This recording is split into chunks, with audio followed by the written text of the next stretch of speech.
आपके सवाल पर आते हैं। जो आपने संख्या की बात कही, आमतौर पर मैं बचता हूँ सीधे-सीधे किसी अंक पर अपने आप को रोकने में, लेकिन मुझे अब तक के चुनाव के बाद ये लग रहा है, मैं उस मुहावरे को लेकर चलूँगा सिर्फ, कि टेम्पो जो पहले चरण से बना था, वो वाला टेम्पो नहीं जो मोदी जी वाला है, अडानी अंबानी के जो नोटें भरकर ले जाता है। हमारी भाषा में जो टेम्पो, मलिक जी और हम सब जानते हैं कि पत्रकारिता में टेम्पो का क्या आशय होता है।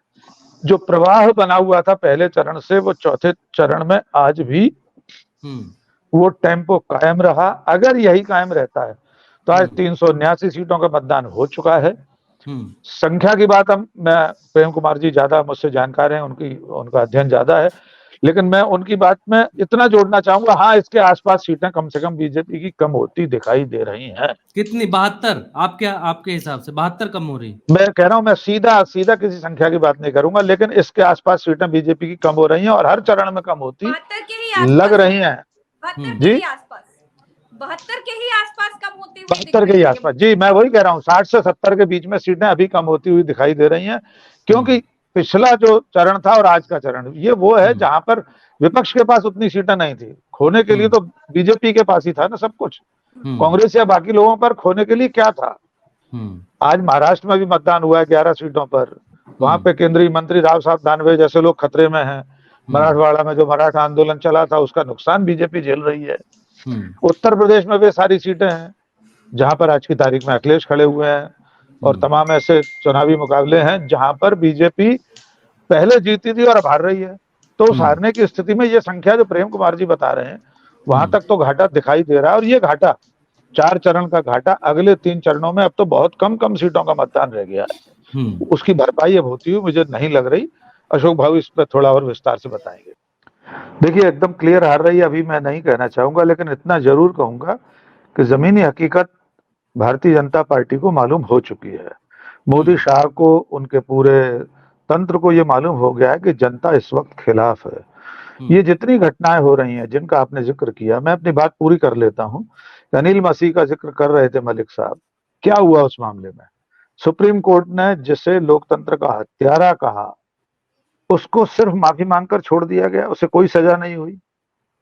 और वहां भी क्या हो रहा था, वहां बीजेपी चुनाव हार रही थी, इसीलिए तो अनिल मसीह का उपयोग किया गया।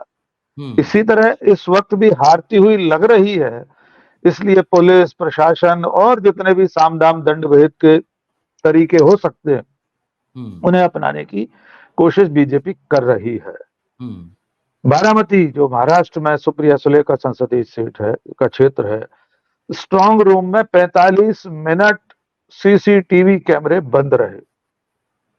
ऐसा वही क्यों होता है जहां बीजेपी के खिलाफ जो प्रत्याशी है वो ताकतवर होता है, जहां उसके जीतने की संभावना होती है।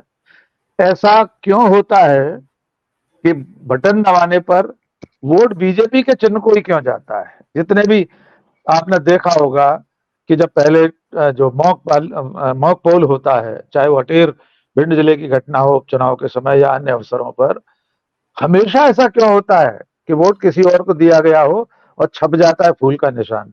कभी कभी ऐसा भी तो संयोग हो कि फूल के निशान पर आदमी वोट दे और साइकिल पर छप जाए, या हाथ के निशान पर छप जाए, या लालटेन पर छप जाए।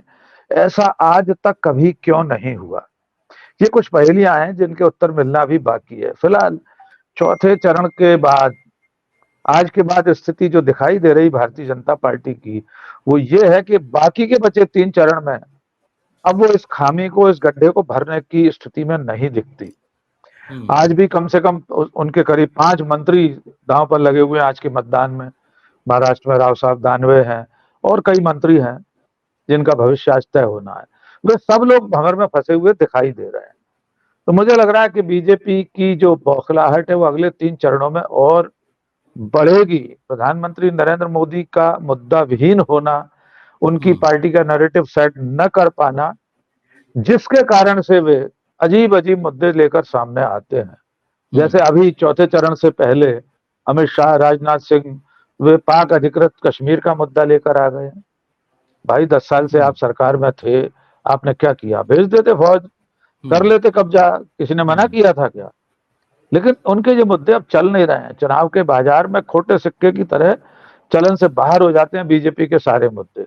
लेकिन फिर भी मेरी आशंका यह है कि बचे हुए 3 चरणों में वे किसी भी सीमा तक जा हम- सकते हैं